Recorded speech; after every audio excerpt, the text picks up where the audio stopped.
So I am therefore I think और I think therefore I am.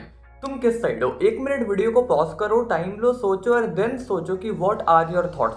Actually मैंने कल अपना यूट्यूब कम्युनिटी पोस्ट में भी ये बात पोस्ट करी थी, जहां पर आई think therefore I M won by a few margin. But ठीक है, इस वीडियो में उसके बारे में बात करने वाला हूँ। अगर तुम्हें थोड़ा सा प्रेमाइस नहीं पता तो मैं तुम्हें थोड़ा सा बैकग्राउंड बता देता हूँ। Basically there is this guy Descartes जिसकी ये पूरी बात थी, हु सेड कि I think therefore I am, to which I completely disagree. मेरे हिसाब से ये कहना I think therefore I am would not be right. I support I am therefore I think. Why? I tell you. तो देखो basically ना, when you say कि I think therefore I am, you are basically saying that your existence is the consequence of your thought process. You are basically saying कि because you think you are, या because you think you exist, you are basically saying कि your thought is the primary thing and then your existence is the secondary thing. So basically you are saying that thinking is a core property that is attached to your existence, right? So basically जो essentialism की पूरी theory होती है. But when you are saying that I am therefore I exist, which means that कि तुम ये बोल रहे हो कि तुम्हारी existence is far bigger than your thoughts. तो बेसिकली तो तुम ये बोल रहे हो कि तुम्हारी जो एग्जिस्टेंस है इट इज़ एन अम्ब्रेला, जिसके अंदर तो तुम्हारे थॉट्स, तुम्हारे रिएक्शन, तुम्हारे एक्शन, जो भी इमोशंस है, सब कुछ है वो तुम्हारी एग्जिस्टेंस के अंदर आ रहे हैं। Which means that in this case it is completely vice versa of the first case. यहाँ पर तुम्हारी existence encompasses everything including your thought. अब why I agree to this statement of I am therefore I exist, it depends upon the fact that कि तुम्हारे I की क्या definition है। What do you exactly mean when you say कि I am? तो देखो यहाँ पर ना बेसिकली I की definition दो हो सकती है। वन, जो लोग वो बोलते हैं कि I think therefore I am, उनके लिए मे बी I की definition ये है कि जो हम कहते हैं कि हमारा जो पर्सनैलिटी है, तो हम जो खाते हैं, हम जो देखते हैं, हम जो सोचते हैं, हम जो भी सुनते हैं, वो सारा हमारी पर्सनैलिटी को फॉर्म करता है। वो सारा हमें एज एन इंडिविजुअल हमारे परसेप्शंस को फॉर्म करता है, हमारे एटीट्यूड को फॉर्म करता है। एक डेफिनेशन आई की वो होती है। बट सेकेंड डेफिनेशन ऑफ आई, जो कि आई एम देयरफॉर आई थिंक वाले लोग ज़्यादा एग्री करेंगे, इंक्लूडिंग मी। वहाँ पर हम ये कहते हैं कि हमारी एग्जिस्टेंस आए, हम अपनी पर्सनालिटी से अलग हैं, हम अपनी पर्सनालिटी से बड़े हैं। I try to explain why. देखो सिंपल सी बात है, पर्सनालिटी हमारी चेंज हो सकती है एंड बचपन से हम इवॉल्व होते हैं, हमारी पर्सनालिटी चेंज होती है, सब कुछ। But at the same time it comes from the belief, it comes from my spiritual experiences.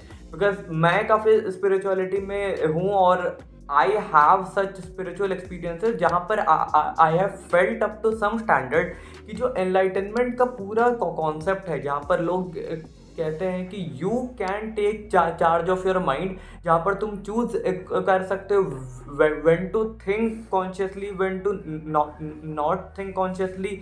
तुम्हें कहाँ से अटैचमेंट रखनी है, कहाँ से अटैचमेंट नहीं रखनी है, तुम कैसे अटैच होते हो, तुम कैसे अटैच नहीं होते हो, तुम्हारे इमोशंस कहाँ पे जाएंगे, तुम्हारे इमोशंस कहाँ पे ना जाएंगे। तो ये जो पूरे एनलाइटनमेंट का स्टेज है, which is basically a stage beyond suffering, which is basically a stage beyond attachment, वहाँ पर तुम्हारे आई की डेफिनेशन चेंज हो जाती है। वहाँ पर तुम आई को अपने बॉडी से, अपने माइंड से अलग देखते हो, तुम उसे एज अ थिंग देखते हो जो कि सेपरेट है। तो इस बात को समझना बहुत इंपॉर्टेंट है। बेसिकली जो पूरी डिबेट है, it is a debate between existentialism और essentialism, where my support goes to existentialism. Basically इसको ऐसा समझो, और इनफैक्ट ओशो ने बहुत अच्छी बात बोली थी कि जब तुम बच्चे थे तो तुम थे, तो तुम्हारे गोल, थॉट, सब कुछ बहुत अलग था। अब जब तुम बड़े हो चुके हो तब भी तुम हो, लेकिन तुम्हारे थॉट्स वगैरह सब कुछ चेंज हो चुके हैं। मान लो आज से 5 साल पहले तुम्हें डॉक्टर बनना था, 5 साल बाद आज तुम्हें बिल्कुल ही कुछ ऐसी चीज़ करनी है जो डॉक्टर वाले एम्बिशन से बिल्कुल अनरिलेटेड है।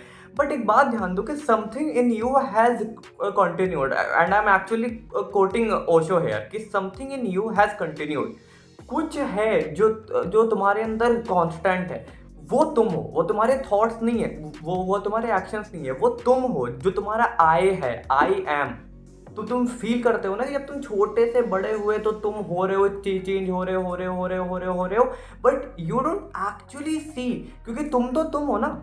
जो तुम बचपन में थे, 1 साल में, 2 साल में, 18, 20, 22, 25 में भी तुम तो वही हो। That is who you actually are, and वो थॉट नहीं है, वो तुम्हारा इमोशन नहीं है, वो तुम हो। और यही बात है, और इसीलिए मैं कहता हूँ कि जो तुम्हारी एग्जिस्टेंस है, जो तुम्हारा आई है, वो तुम्हारे थॉट से बहुत बड़ा है। तो बेसिकली ये जो आइडिया है ना, I think therefore I am, it is a more logical idea, ठीक है। इसको तुम लॉजिक के थ्रू इजिली समझ सकते हो कि हाँ ठीक है, I think therefore I am, it is a very, काफी तुम इसको डिड्यूस कर सकते हो। But if you want to understand I am therefore I think, तुम्हें इस बात को समझना है, तो you will have to experience it. Because I am therefore I think में जो आई है, जिस आई की बात मैं कर रहा हूँ, जिस आई की बात ओशो कर रहे हैं, वो आई ओनली एक्सपीरियंस की जा सकती है। And if you want to understand that I through logic, through reading, तुम बोलोगे ये बकवास है, बेकार है, मिथ है, दिस है, दैट है, because it can not be understood. और जैसा मैं हमेशा बोलता हूँ कि कुछ चीज़ें हैं जो सिर्फ एक्सपीरियंस ही करनी पड़ती है। No matter how much you try, you can not understand it except experiencing it. अब how to experience, the way to experience for me is spirituality, for me is meditation। और इसीलिए I think therefore I am seems very absurd and weird idea for me, because वहां पर तुम क्या कर रहे हो, तुम बोल रहे हो कि तुमने थिंकिंग को ऊपर ऐसे रख दी, ठीक है, एंड देन तुम क्योंकि सोच पा रहे हो तो तुम हो, which is not acceptable to me at least, right, because I am, मेरी एग्जिस्टेंस बड़ी है, और थॉट एक पार्ट है जिसको मैं अगर एक सर्टेन डिसिप्लिन के साथ कंडक्ट करूँ, मैं अगर मेडिटेशन करूँ, एक्सरसाइज, जो भी वेज होता है, I am not going into that, तो मैं उसको अपने हिसाब से कंट्रोल कर सकता हूँ, जैसे बुद्धा ने करा, जैसे जितने भी एनलाइटेंड बींग्स थे उन्होंने करा।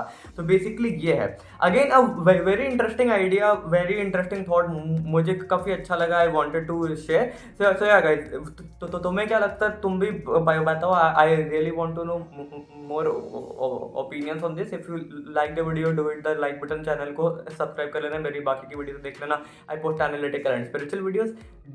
That is it from my side for this video. I will see you in my next one. Thank you and bye.